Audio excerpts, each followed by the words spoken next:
Okay, number 2 we have Mahat here from Hester Warriors, who has led some part of the season. There was days where there was no Janoon, there was no Ahmed Irfan, and Mahat, alhamdulillah, led the team. There was a specific day where he played 2 games. He won one of them, scored 3 goals himself, and I was like shocked because I have seen when he started soccer to today, and I was like, wow, this kid has really come a long way. So Mahat, let's start from the beginning, okay? The point where Habib takes that free kick, your finger's broken, and you're sitting outside. From there to you leading a bunch of guys to victory, becoming what you've become today for the Warriors. Tell me the whole journey. Okay, so from the moment Habib broke my hand, it took me 4 months to slowly start getting back into soccer, like to give or take. And during those 4 months, I just didn't really care much about soccer. Like all I wanted was my team to win, sure, but like maybe because they felt more of a family and not because of the soccer aspect. And also during those 4 months, I kind of realized how kind of bad I was at soccer, because I remember back in grade 6, during pre-crescents, I used to be a good goalie, but then going out as a goalie like that just kind of took a toll on me, and like after I just didn't really feel the same about soccer. So then fast forward to once I started playing soccer again, I slowly started to get my footing on it, but I never really felt the urge or need to actually get better at the game. At what point did that change? I'll come to that point later on. But I just kind of never felt the need to change, honestly. It just felt like a stalemate, like soccer just to be a good pastime, but that's it. I was never really considered good at the sport, which didn't really bother me. But then, if you fast forward to grade 8, when the OMA Soccer League was starting up, when Arham was my captain, I started feeling a bit more motivated, because Arham was like a captain like no other. Like, all of my other captains would just tell me my positions to play, but Arham would actually like kind of start coaching and kind of helping me to getting better at soccer. So I also then, it was at this point where I also kind of started to feel the urge of getting better at soccer, because I saw everyone else improve, like Ihan and Ibrahim, especially these two though. So you were telling me about Ihan. Ihan had a major impact on your journey. Yeah. How is that? So first of all, he's really like chill and relaxed and doesn't really pay attention to class, almost like he's checked out kind of. Yeah. But he was also extremely skilled and talented at soccer, and also just a lot of things like at video games. Also, like I just thought like he was so, I don't know, there's no correct word. He was so chill in class. It was just hard to see him. But he had a performer, Yeah, he was really energetic and a lot of other things. Yeah. So, and Ibrahim also, because he was never the most athletic kid. He was never really the most skillful kid in soccer. But like he also started scoring goals way before I did. And honestly, it kind of made me feel sad, because I realized I was kind of starting to fall behind all of my peers. So I decided to actually get better at soccer. So I started practicing in my basement. I didn't have much to work with. All I had was a ball, a net, and a basement, which was like really small because it was a mess. So it was just a really small space for me to practice in.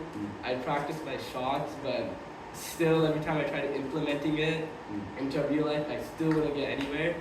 But it was until I got introduced to this anime. It's called Blue Lock. Blue Lock. Okay, I'm gonna watch it for sure. Yeah. It's basically a soccer anime, and it actually motivated me to become better. I don't know what it is, but just seeing like very bad people in that show just becoming the top goal scorers. So is it something that they get some powers and transform or something? It's like figurative. It's not like they have. It's like figurative. But like, cause you see monsters, it's not just like figurative.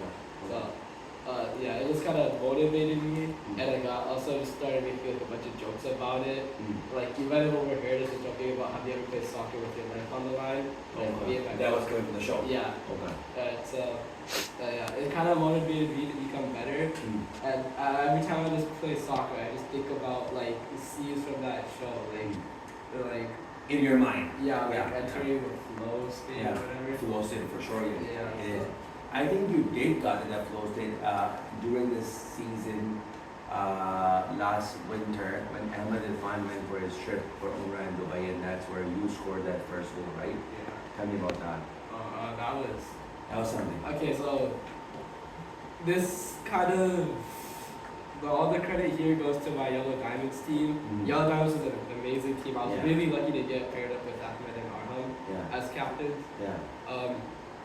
So I had Riyadh, Uh-huh. I had, and so basically Abdullah Kamran, he kicked the ball to Yeah. the other side. Uh, It bounced off the wall, and then I shot it. It went in. It wasn't recorded. You kind of Yeah. missed it. yeah. But it was at that moment where I kind of realized I could be so much more. You're on the floor. Yeah, like I actually could not believe I scored. Yeah. Believe it. Yeah, so like because like I've been fighting so hard, and then finally this like blessing came down to me. Yeah. And then after I tried this is when I realized like everything is starting to work. Yeah. So the more and more Yellow Diamonds games I played, Yeah. The better you became. the more and more like goals I scored. Yeah. So yeah, then it came to the finals. Yeah. I was Recently. yeah. Yeah. That wasn't my bestest game because I made a lot of mistakes. Like I still scored, but I honestly think I could have done way better. Mm. There was just a lot of things I did wrong there, which I just kind of wish I could just change Mm. in the past. There's only future in which you can change things, right? You Yeah. can go back in the past. Yeah. Yeah. So then come to the summer camp at Yeah. Synergy. Yeah. I at this point you were still thinking of me as like a low tier player. I felt like, Mhm. which kind of made me mad because I was giving it my all, Mhm. and then I was still just Not considered top player. yeah. Yeah. And like so like I wanted to like make a difference around this time. Yeah. The So- best way to answer your critics or people who are not showing full belief in you is show them you can perform. Yeah. Yeah. So I tried doing that. Mm.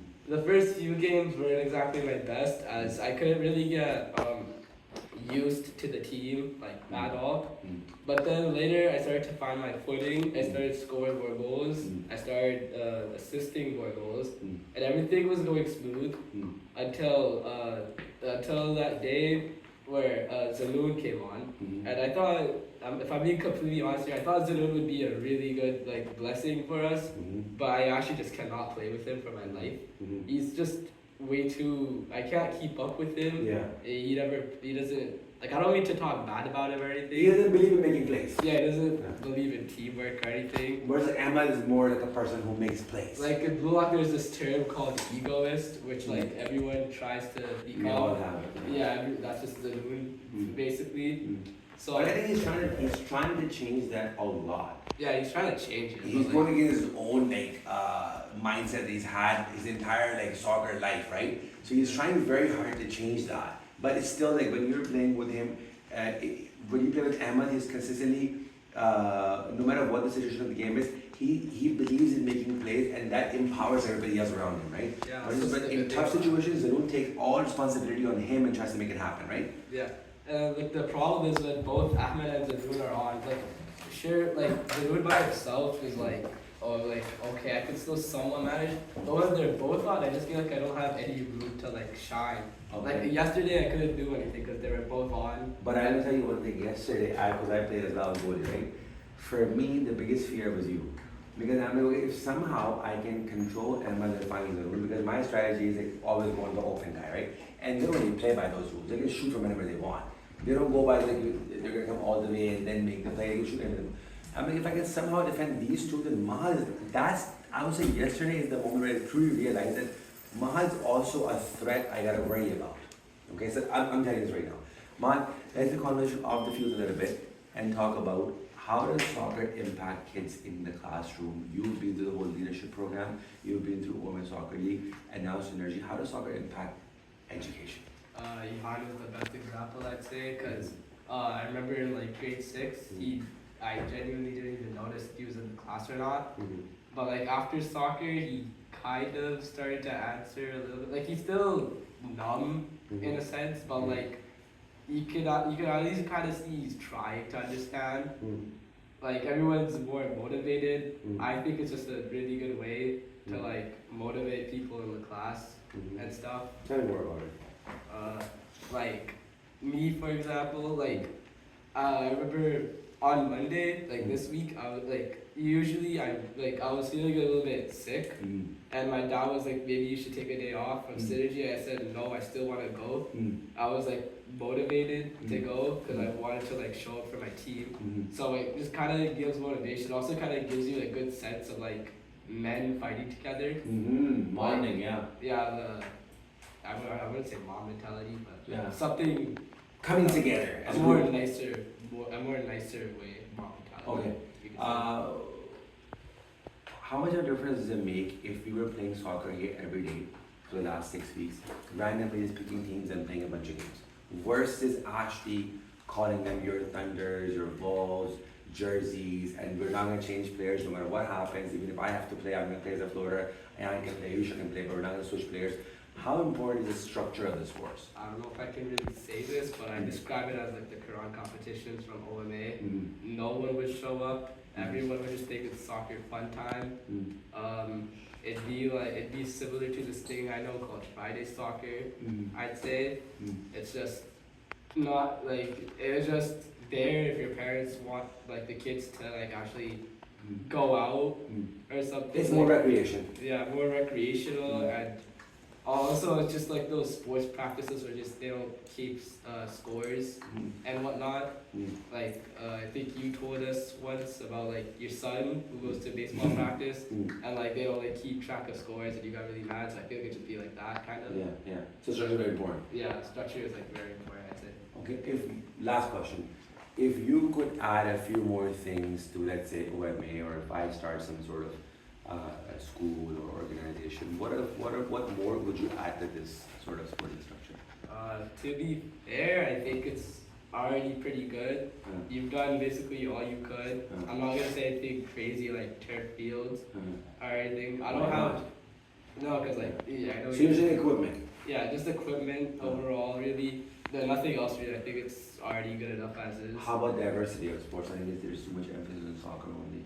That's the problem though. No one else knows. Like the only sport people know how to play is soccer. We can't. But we didn't know. You just told me you had no idea about soccer only a year and a half ago, and you didn't even care about it. Yeah, but like all maybe tried doing basketball, and like after no one really. I didn't know. No. I knew it was taking off pretty good until we stopped recording and everything, right? Yeah, it's just you have to like keep it consistent because you have to keep a balance. So like if you No, my question is, do you think diversity of sports is important? Yes, but like it's just the problem is no one can manage the diversity in sports. Why is that? Because like again, like no one, if someone is only good at soccer, then I agree it gives other like people who are good at soccer and are good at other sports, it gives them a chance. But like it's just I don't know how to explain it. It's just I don't know. It's just like some people just might get mad because like soccer is their favorite sport and like they all worship soccer. Yeah.